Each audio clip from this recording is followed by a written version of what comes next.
Wow. Dejansko sva ena izmed prvih v Sloveniji, ki so dobila nova modela iz Samsungove S24 linije. Hudo. Navadno S24 in S24 Plus.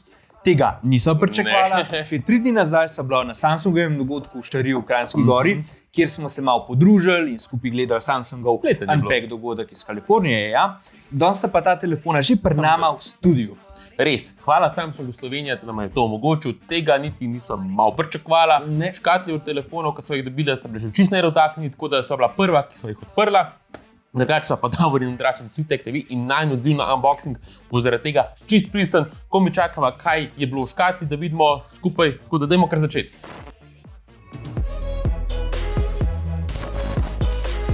Kakor vidite, je unboxing bih naprav precej podoben, kakor je ponavad. V škatli dobite napravo, USB-C pa USB-C kabel in navodila, tako da če ste v zadnjih parih letih kupili Samsungov telefon, pol veste, kaj vas čaka. Unboxing je pač bolj minimalen. Morava priznati, da ga ni čist tisti feeling, ki ga vzameš čist novo napravo iz škatle, slišiš ti zvok uvitka, čez zaslonke, lepo stop dol.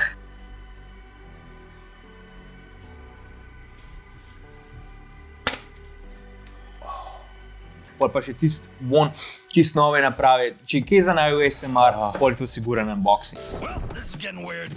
Preden greva na najne občutke in izkušnje z napravama, samo opozorilo, da bo ta video točno to, prvi vtisi za te dve napravi.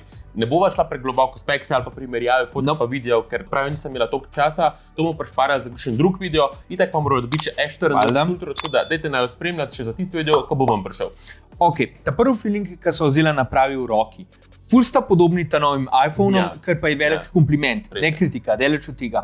Kakorkoli že hoče reči od iPhonov, ne morete zanikati, da so eni izmed najbolj udobnih in estetsko lepih telefonov, ki jih najdete na trgu in da dajo tisti premijski vtis. In ta dva telefona čist glik tako. Stranice teh dveh telefonov so čist ravne in niso več rahlo ukrivljene, kot so bile do S23 linije. Enim bo to bolj všeč, drugim verjetno malo manj, še zmeraj sta pa napravi udobni za rokovod, čeprav se čuti malo bolj na dlani, da je hrbtišče bolj ostro odrezano kot ponavad. To se tudi ta stranice zdaj matirane, nič več niso sijoče, kot so bile na prejšnjih modelih, kar je dobro iz vidika tega, da se manj poznajo prstni vtisi gor, pa dizajn je zdaj bolj koherenten na celotni napravi. Matirane stranice, matirano hrbtišče in vse skupaj to nam je všeč.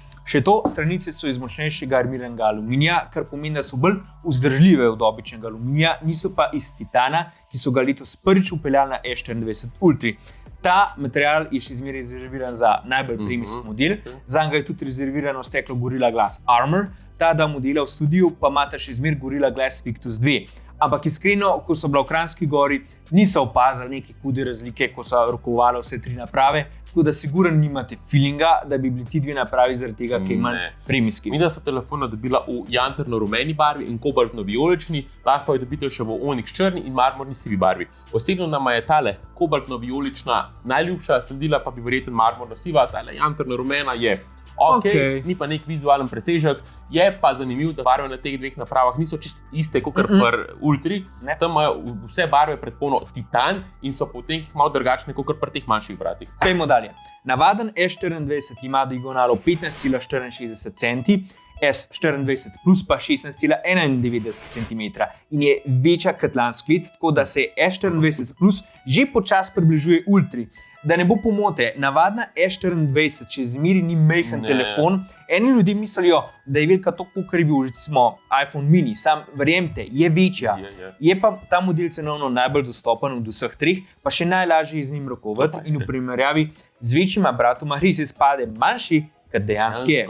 Nama osebno se sicer zdi, da je S24 Plus izmed vseh 3 telefonov skoraj da ne najboljša izbira za večino uporabnikov, ker so na njej končno tudi dvignili resolucijo iz Full HD+, na QHD+, kar je odličen, se je bila nižja resolucija, do zdaj eden izmed tistih razlogov, zaradi katerih se je mogoče še vsem bolj splačati kupili Ultra. S24 Plus je srednji otrok te linije, ki je idealen za vse, ki ne uporabljate veliko S-Pena ali pa 10-kratnega zooma pri Ultri, hkrati pa vam je obična 24-ka premajhna in se bojite, da imate premajhno baterijo za vaše potrebe na tem telefonu. S24 Plus ima namreč tudi večjo baterijo, kot je Davor rekel, ki je velikosti 4900 mAh, navadna S24 pa ima velikosti 4000 mAh. S24 Plus ima še zmeraj 45W hitro polnjenje, navadna S24 pa še zmeraj 25W polnjenje. Oba imata tudi hitro brezžično polnjenje druge generacije in pa povratno brezžično polnjenje. Prav tako imata oba telefona še zmeraj tudi prilagodljivo osveževanje ekrana, kar pomeni, da gresta lahko vse od 120 Hz pa čist dol do 1 Hz, ko mirujeta, da šparata pri porabi energije. Oba zaslona sta tudi full svetla, se gresta lahko vse do 2600 kandel oziroma nitov, kar je veliko več od iPhone 15 Pro ali pa Pixela 8 Pro. Že lanskoletna S23 linija je imela več kot dosti svetle zaslone. Sam tole letos je pa totalen overkill, čeprav upava, da so zasloni še vseeno varčni, Samsung zagotavlja, da so. Zaslona na teh telefonih sta tudi 12% bolj odzivna na dotik, kar bo ful dober za gamerje, pa še uporabnik bo dobil občutek, da telefon deluje bolj gladko oziroma da je bolj odziven. Mislim, sej težko, da bo teh 12% opaznih, ker so bili že zdaj neverjetno odzivni, ampak ok, hvala. Ja, ne bomo se branili, izboljšal. Je pa ena zadeva, zaradi katero je tukaj pri nas v Sloveniji S24 in S24 Plus še zmeraj kar malo z grenkim okusom priporočava, in to je čip. Pri obeh telefonih najdete Samsungov čip Exynos 2400, do katerega pa so mi pač malo skeptična kot veste. Ja, veva, da mogoče mu delava krivico in da se bo čip tekom testov izkazal čist kompetentnega in primerljivega Snapdragon 8 Gen 3. Ampak v preteklosti se Exynos res ni izkazal in sva bila navdušena ful, ker je imela celotna S23 linija Snapdragonov čip, kar je tudi velik razlog, da so oba kupila S23 Ultra, ker se takrat še ni vedel, ali bo S24 linija imela Snapdragon ali ne. Letos pa se je Samsung pri obični S24 in S24 Plus potegnil nazaj in dal vanjo Exynos čip. Zdaj, na to potezo iskreno nisva navdušena, želiva si, da bi bil spet Snapdragon v vseh modelih S linije in sam upava, da bo Exynos 2400 dober, ker 8 Gen 3 je bolj, da pri prvih testih celo boljši od Applovega A17 čipa, tako pri CPU kot pri GPU. Je pa zanimivo, da Samsung čipov sploh ne omenja nikjer v specifikacijah za svoje telefone. No, zdaj so telefone glih kar odpakirala in ker sva jih pač nastavljala, vmes so se že pregreli. Malo so se, mislim, ne malo, so se kar segreli, no, sicer to tudi pripisujejo temu, da se v prvo nastavljajo, da pač verjetno tudi veliko štroma pokurijo pri nastavitvi, ampak se pa segrejo, definitivno. Sigurno mislijo, da se to pozna, ker je pač Exynos noter, ker ni Snapdragon, ampak to so samo najni prvi vtisi, pojmo naprej z videom. Glede primerjav pri obeh telefonih še to, S24 Plus ima več rama, 12 GB namesto 8 GB pri tem telefonu, navadna S24 pa ima prav tako še zmeraj v ponudbi opcijo, da se začne pri 128 GB notranjega spomina in si želiva, da bi Samsung za 7 let v celoti prešaltal na 256 GB začetnega notranjega pomnilnika za celotno S linijo, pa da bi tudi S25 Plus dobil vsaj opcijo za 1 TB notranjega spomina za tiste zahtevnejše uporabnike. Kar se tiče sistema kamer, je zgodba vsaj hardvera enaka kot lansko leto. Glavna kamera je velikosti 50 megapikslov, ultraširokokotna je velikosti 12 megapikslov, trikratna telefoto kamera pa je velikosti 10 megapikslov. Pa še selfie kamera, itak, ki pa je tudi velikosti 12 megapikslov.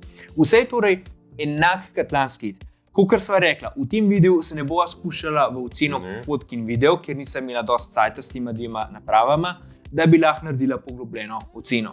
Tukaj imate samo par primerov, da boste lahko videli, kako kvalitetne delata, ampak na prvo žogo telefona delata dobre fotke in videe, kar je bilo za telefona v tem cenovnem rangu in glede na to, da sta Samsunga čist za pričakovati, pa naj bi bile zaradi integriranih funkcij umetne inteligence slike in videe še bolj dodelani in lepše z več podrobnostmi. Bomo videli, če bo razlika res ful opazna na dolgi rok, kot sem že prej omenila. Bistvo letos ni bilo v hardveru, ampak v softveru. In tukaj pridemo na tisti del videa, ki je letos zavzel največji del predstavitve in glede na katerega sem mogoče malo razdvojena, Galaxy AI oziroma Galaxy umetna inteligenca po slovensko. Samsung je namreč na Galaxy Unpacked v dogodku veliko govoril zlasti od sodelovanja z Googlom na področju umetne inteligence, ki je po prihodu ChatGPT v zadnjem letu eksplodirala do te točke, da zdaj vsi govorijo samo še od tega. Zdaj, ne hecava se, v enem momentu sva na predstavitev v Kranjski Gori že res se vprašala, kdaj pa bo Samsung kaj več od samih naprav povedal in ne samo od umetne inteligence, ker prvih, 40 minut je govoril samo od Galaxy. Dejansko, ampak če se nehava hecati, res je bilo veliko govora od umetne inteligence, predvsem na tem, koliko naj bi uporabnikom olajšalo uporabniško izkušnjo. Na predstavitvi je bilo toliko enih funkcij, da sva jih kar nekaj malo pozabila oziroma se nam zdi so zdele toliko pomembne in v njih bi lahko mogoče res naredila čist posebej video v prihodnosti, mogoče ga bova. To so pa tiste funkcije, ki so nam najbolj ostale v spominu, kot Andraž skoro začel. Ok, dajmo.